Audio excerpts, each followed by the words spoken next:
প্রধানমন্ত্রীর জন্য প্রতিদিনের লাঞ্চের টাকা হলো 100 টাকা। 100 টাকার বেশি উনি লাঞ্চ করবেন না। প্রধানমন্ত্রীর দুপুরের খাবারের খরচ মাত্র 100 টাকা। অবাক করার মতো এই তথ্য জানালেন আইনমন্ত্রী। সরকারি ব্যয় কমাতে শীর্ষ পর্যায় থেকে শুরু হয়েছে মিতব্যয়িতার নজির।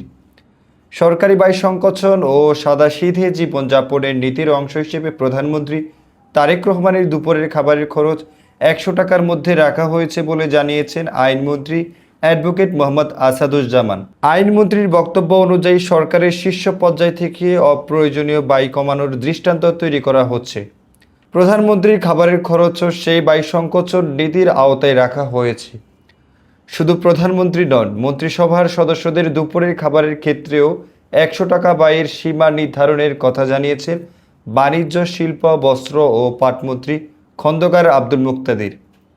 তিনি দাবি করেছেন, আগের সময়ে একজন প্রধানমন্ত্রীর দুপুরের খাবারের বিল অনেক বেশি ছিল, কখনো তা 1.5 লাখ টাকা পর্যন্ত পৌঁছাতো।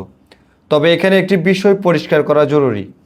এর আগে প্রধানমন্ত্রী তথ্য ও পলিসি সংক্রান্ত উপদেষ্টা ডাক্তার জাহিদুর রহমান জানিয়েছিলেন, প্রধানমন্ত্রীর কার্যালয়ে দুপুরের খাবার ও বিকেলের নাস্তা মিলিয়ে জনপ্রতি মোট বাজেট 150 টাকা।